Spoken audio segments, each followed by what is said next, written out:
Bonjour, c'est le Père Alexandre de la paroisse orthodoxe francophone à Chambézy, Genève, en Suisse. Je continue mes petites vidéos de partage pastoral.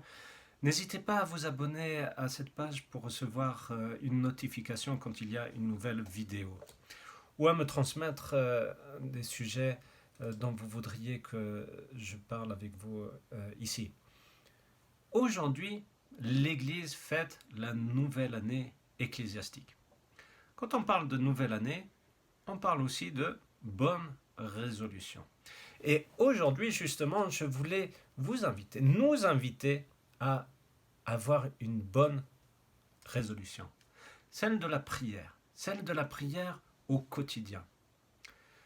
Alors, souvent, quand on écoute Saint Paul dans l'épître aux Thessaloniciens qui dit « Soyez toujours dans la joie, priez sans cesse, rendez grâce en toutes circonstances, car c'est la volonté de Dieu à votre égard dans le Christ Jésus. » Quand on entend ce prier sans cesse, c'est là où on se décourage et on se dit ah, alors ce n'est pas pour moi, c'est pour les moines, pour les prêtres.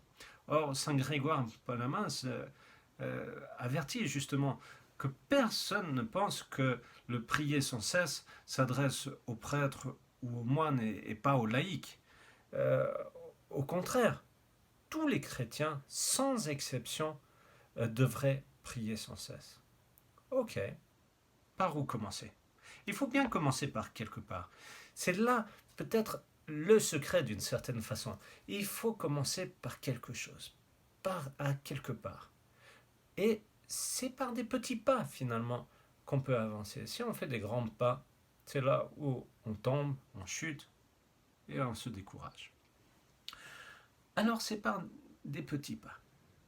Et justement, c'est en faisant des prières, des petites prières, mais régulièrement, qu'on peut avancer.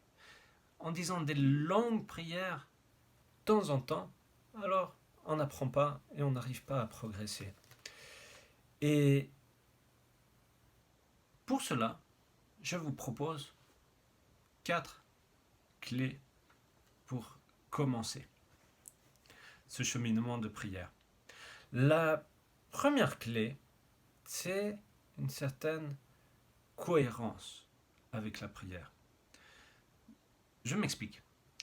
Tout d'abord, il faut un endroit spécial, un endroit dédié à la prière. C'est pour cela que dans la tradition orthodoxe, dans chaque maison, dans chaque foyer, il y a un coin à icône. Ça doit être un coin, une pièce, où c'est dédié que à la prière.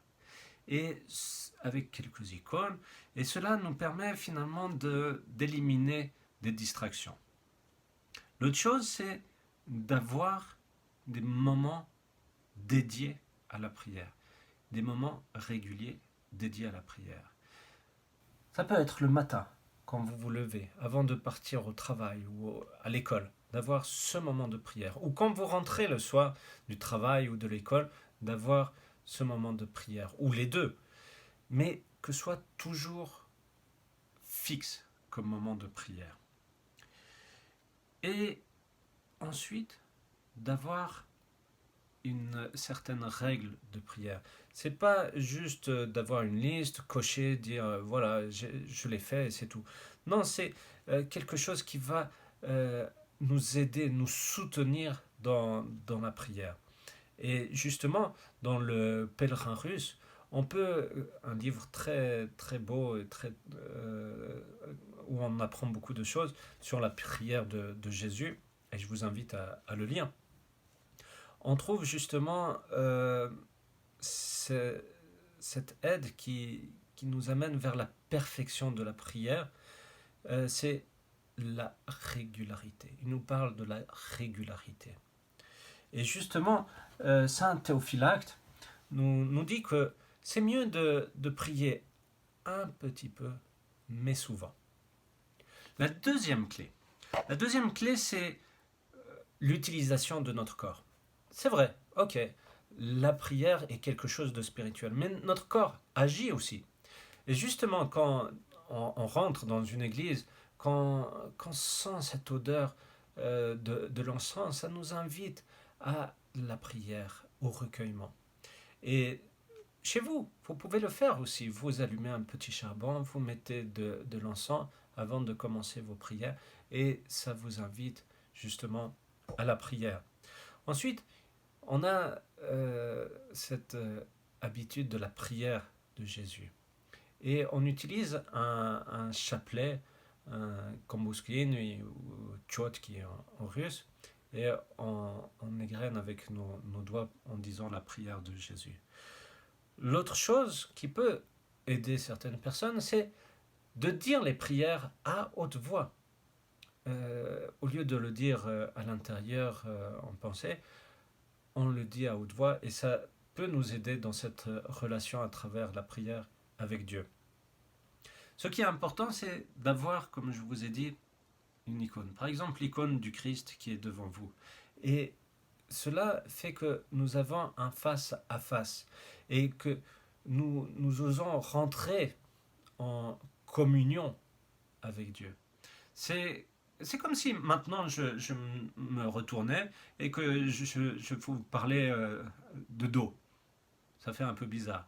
Là, c'est la même chose. On rentre en parole, en conversation avec Dieu à travers la prière. Et donc, on a tout le corps qui participe, un regard. Vous voyez, je parle souvent avec les mains. On rentre en communion avec Dieu.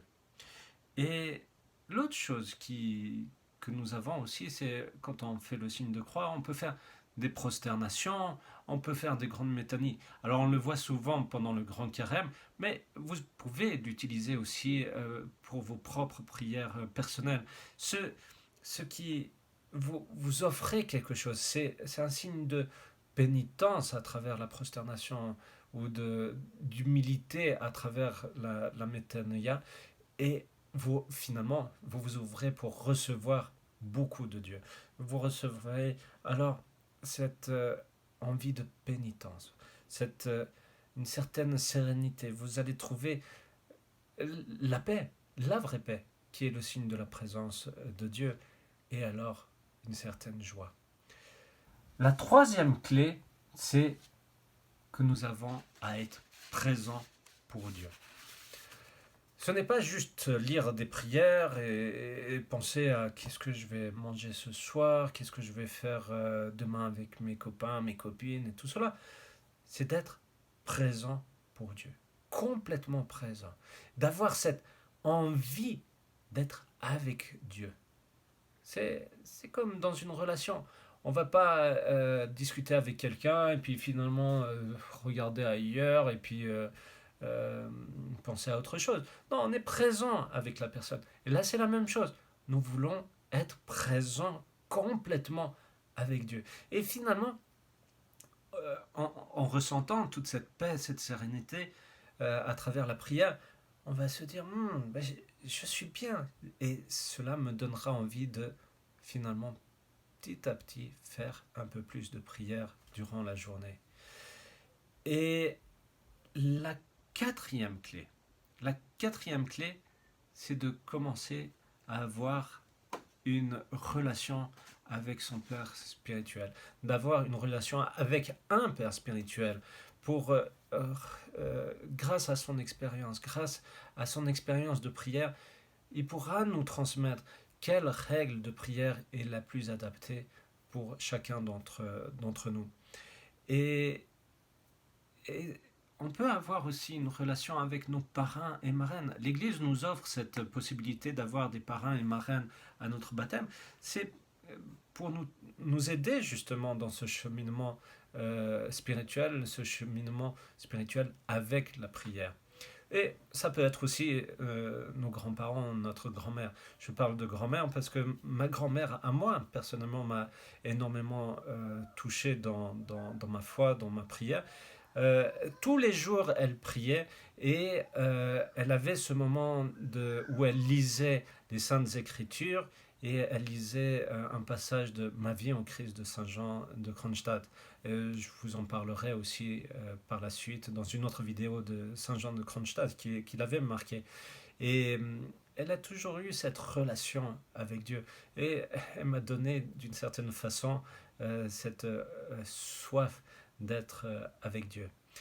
Alors je vous invite à avoir cette bonne nouvelle résolution pour cette nouvelle année ecclésiastique, de vivre cette prière au quotidien et finalement d'être présent au quotidien avec Dieu, pour Dieu.